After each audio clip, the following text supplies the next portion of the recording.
Good morning.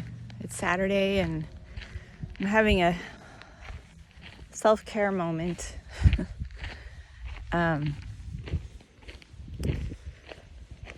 With Tim's cancer process, I realize I've just kind of been functioning on high adrenaline or low surges of adrenaline since June. And mostly I've been feeling okay, fine, good.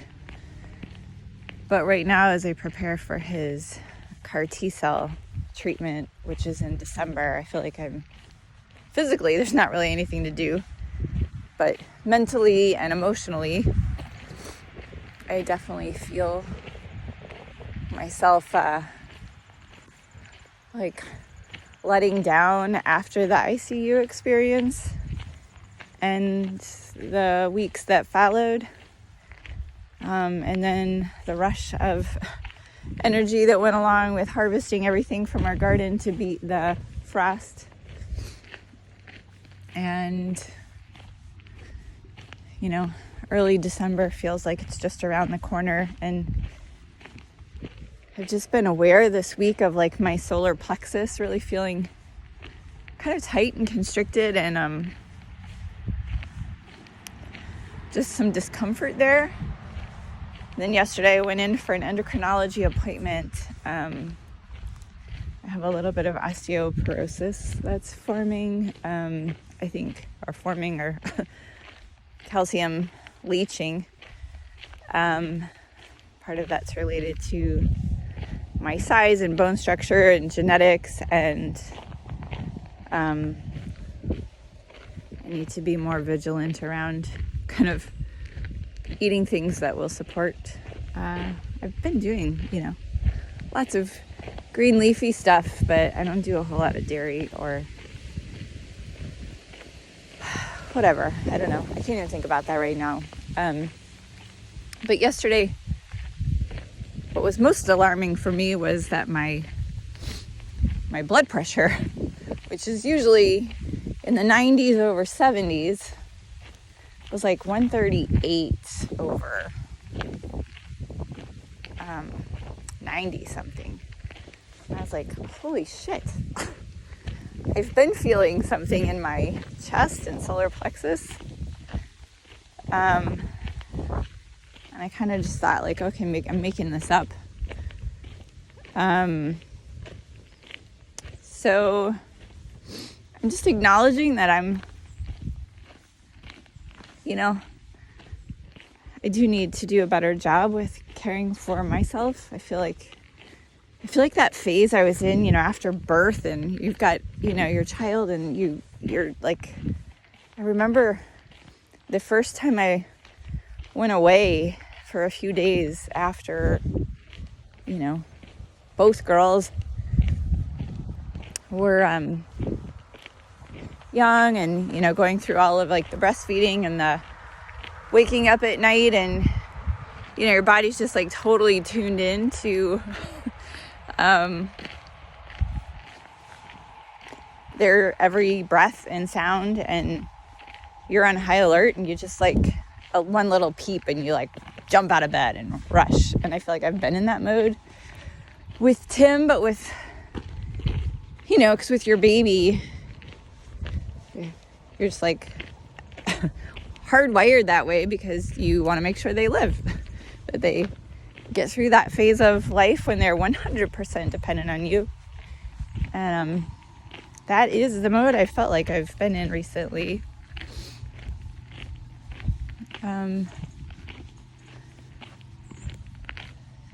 So I'm just taking a fresh look at what self-care looks like and how to build it in and prioritize it more. I can't take my, my healthy history for granted and think that that's just going to get me through. I'm just as vulnerable as anyone else, and over a period of time when stress hangs around in the body, it can break down. So I wasn't at the appointment yesterday for my blood pressure at all, but I feel like it was a godsend that they took it, and I was paying close attention, and I had them take it again, and it came down just a tiny bit, but not much. And I hadn't, it wasn't like I ran to the appointment or ran up the stairs or did anything unusual. So I'm talking about this because I think self-care is one of those things that really, it doesn't come naturally and intuitively in the world that we live in today. I'm wondering if it ever came really naturally. I think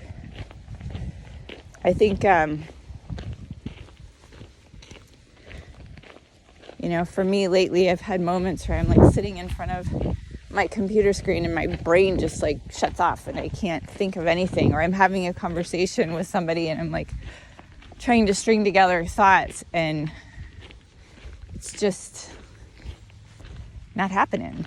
And so body, I realize you need a break and you need a pause because you're preparing for another round of possible intensity, and you're in this space in between where it's okay to stop a little. So I took a couple days off next week, a Friday, a Monday, and a Tuesday, just to like give myself some pause. And a 5-day stretch feels like, wow. I don't even know what that's going to be like, but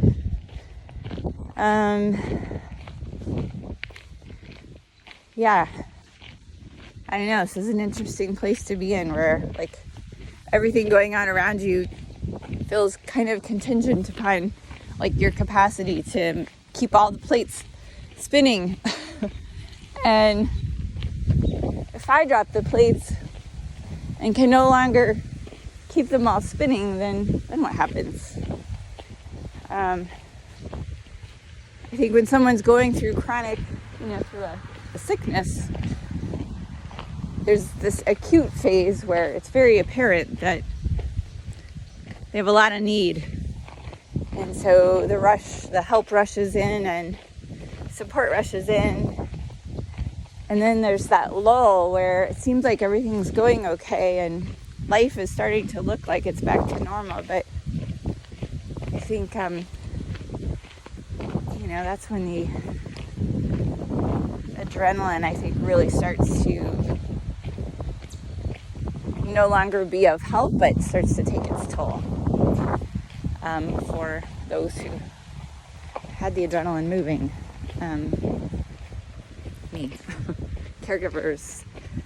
And I think that's true for anyone in any kind of a caregiver role or a disaster response role. I know when I did disaster training through FEMA, there's that phase of the aftermath when the disaster is over or under control, and that's when it can get dicey for the people that had came in, for the first responders.